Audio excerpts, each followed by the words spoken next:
Hello बच्चों, let's read the question first. The diagram below shows four species of birds that evolved from an ancestral species that had a small pointed beak. Today, all four species inhabit the same island.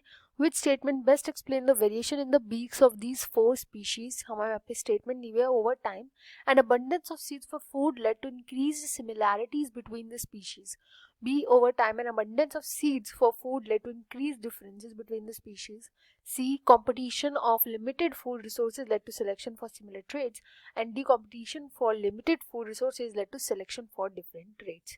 हमें यहाँ पे question में बोला गया है कि ये जो चार बर्ड्स हमें यहाँ पे दिख रही है ना, ये चारों बर्ड सेम स्पीशीज से अराइज हुई हैं जिसके पास एक बहुत ही छोटी पॉइंटेड बीक थी.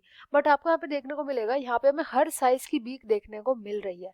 तो ये जो यहाँ पे हमें देखने को मिला है, ये सब क्या क्यों मिला है देखने को? क्योंकि ये जो बर्ड थी ना, ये एक ऐसे आइलैंड पे गई जो पूरा इनका जो ग्रुप था ना उन बर्ड्स का जिनके पास सेम पॉइंटेड बीक प्रेजेंट थी छोटी सी, ये सब स्पीशीज जो थी वो वाली जो स्पीशीज थी वो एक आइलैंड पे चली गई एंड उस आइलैंड को उन्होंने इनहेबिट किया एंड देन वहां से ये वाली स्पीशीज अराइज हुई है उस सेम टाइप ऑफ स्पीशीज से. ये हमें बताना है ऐसा क्यों हुआ है, क्या ऐसा ऐसा कौन सा इनमें से स्टेटमेंट जो इस वेरिएशन को एक्सप्लेन करता है. बहुत ही सिंपल सा क्वेश्चन है. यहाँ पे जो की कॉन्सेप्ट यूज किया जाएगा वो होगा अडेप्टिव रेडिएशन का. Adaptive radiation. तो देखो ये एग्जांपल लिया गया है किसका, डार्विन फिंचेस का. यहाँ पे जो पिक्चर दिखाई गई है ये है डार्विन फिंचेस. ये फिंचेस रहते थे पहले साउथ अमेरिका में. साउथ अमेरिका में जो जो उनका तट होता है ना, तट बोलते हैं, तट पे ज्यादा पाए जाते थे ये. वहां पर जो सी शोर था वहां पे पाए जाते थे.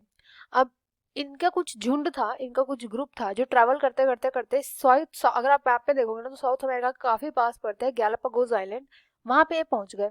अब गैलापागोस आइलैंड में पहुंचते उन्होंने देखा बाप रे यहाँ पे तो इतनी सारी वेजिटेशन है. साउथ अमेरिका में पहले केवल सी शोर पे ही पाए जाते थे.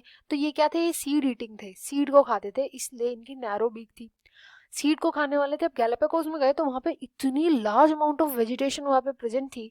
साथ ही साथ इन फिंचेस के लिए कोई कंपटीशन में था ही नहीं, तो वो कंपटीशन फ्री एनवायरनमेंट भी था. तब क्या हुआ, इस ग्रुप के जो डिफरेंट टाइप ऑफ फिंचेस हैं वो डिफरेंट डिफरेंट हैबिटेट्स में चले गए. वहीं पर जो गैलापागोस आइलैंड था वहाँ पे जो हैबिटेशंस थी वहाँ पे डिफरेंट थी.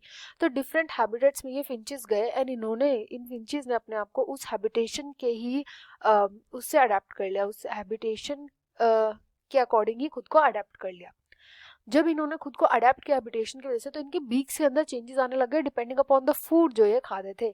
अब कई ऐसे फिंचेस थे जो सिंपल वही सीड खाते थे जिनकी बीक तो वैसी ही रही, बट कुछ ऐसे भी हो गए जो और हार्ड सीड्स को खाने लग गए, उनकी बीक जो थी वो और स्ट्रांग हो गई. कुछ ऐसे भी थे जो कैक्टस के सीड्स को खाने वाले थे, कुछ इंसेक्ट खाने वाले भी बन गए. तो इनका फूड जो था ओवरऑल वो चेंज होता गया क्योंकि इनके हैबिटेट भी चेंज हो रहे थे. तो इन्होंने अपना जो हैबिटेट था वो भी चेंज कर लिया था एंड उसके अकॉर्डिंग खुद को अडेप्ट कर लिया था. एंड इसी फिनोमिना को हम बोलते हैं अडेप्टिव रेडिएशन.